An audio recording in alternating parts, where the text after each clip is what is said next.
So, Gail, how do you grab the audience's attention for real? I love talking about this because I feel it's one of the most important parts of a presentation, grabbing the audience attention. Here's what's fascinating. There's three different parts in a presentation where you can grab them: at the start, in the middle, and at the end. If you miss the beginning, you have another opportunity in the middle. You also have the opportunity at the end. But if you grab them at the beginning, your very first word, you set the tone, you engage them, and you have an opportunity to get them to lean in. They lean in and want to know more. So it's a really important piece to be able, as part of your presentation. And it's the only part of the presentation I encourage you to absolutely memorize. Okay. Rehearse it, memorize, so you start hitting the ground running. Sounds amazing. Any tips? So I have several. I actually have five different ways that I'm encouraging people to use in their presentations to start.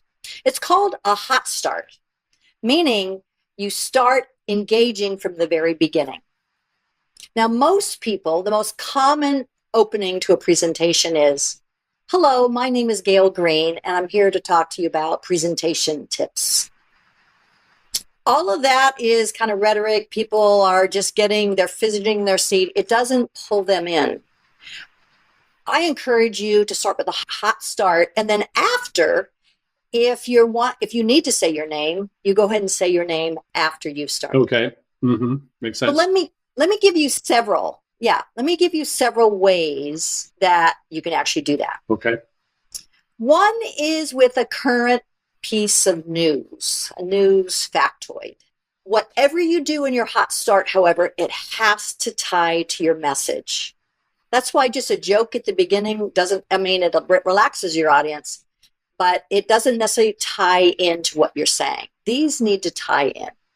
So a current piece of news, for example, there have been over 3,000 earthquakes already in Southern California this year. I want to talk to you about something in the shaking in our finance department that I want us to look deeper and look through together. Right. Then I could say, "My name is Gail Green," and move on. Great. So you have something like, a hook that can be powerful, can be, in this case, it's powerful, it's changing, it's shaking, any of those tying into your message. Okay. Another one is the rhetorical question. Asking a question right up front is great. A rhetorical question is a question you answer yourself. So it pulls your audience in because the minute you ask a question, you start the engagement process. Let me give you an example. What would it be like if everyone in your company lived day to day by your mission, vision, and values? Yeah, that's I want really to talk powerful. about some of those proposed changes, blah, blah, blah, blah, blah. Yeah. What would it be like? I like that. Yeah. What would it be like? So a rhetorical question, it takes a little bit of preparing up front. Of course, you want to memorize it. Of course, you want to rehearse it so it's in your brain and in your body, because presenting is a physical sport. Even if you're sitting in a chair in front of online in front of a screen, it is still physical. It's through the energy barrels through your whole body. So rehearsing it is really great. Great. But it's interesting. If you have a really good hot start, it will tend to relax you and it will relax the audience. Then it makes the rest of your presentation flow with greater ease. Another way to a hot start is a metaphor or an analogy. So a metaphor is replacing something with something else. An analogy is comparing two things. So let me give you a few examples. There is a hole in the fence and we've got to fix it. I want to talk to you about the latest technology we're working with in our department that we want to roll out to many other departments. Right. That's a very strong image to start with. That's really good. Yeah. Pulls people in. What hole? Yeah. How about this one? Are we hitched to the right wagon for the years ahead?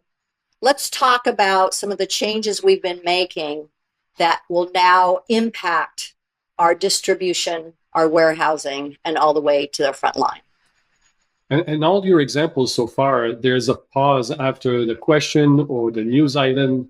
I love that little moment there when you just, people, like you say, start leaning. It's like, what did I just hear? The great is, I'm happy you picked up on that, Alex, because the pause gives them a chance to integrate. What did I just hear? And then be ready for whatever else is coming. That's good. It's a way to emphasize and underline it. Yeah.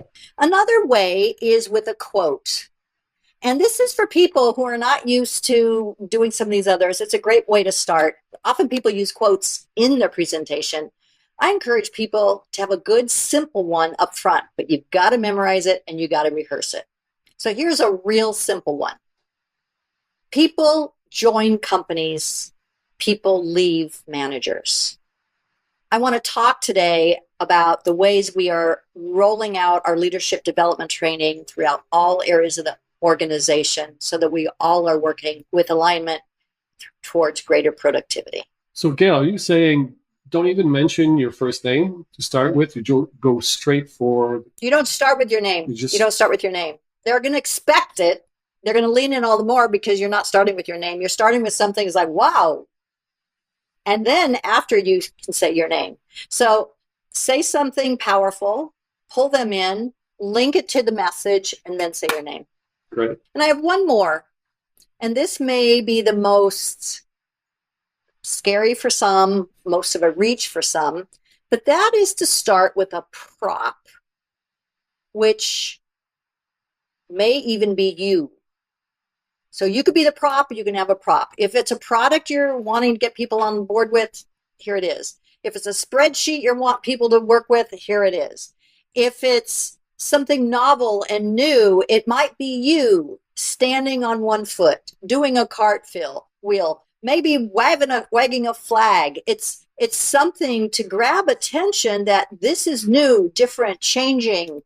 I want to get you on board is what you're really saying. But whatever it is, then you need a sentence tagging it, linking it to your message.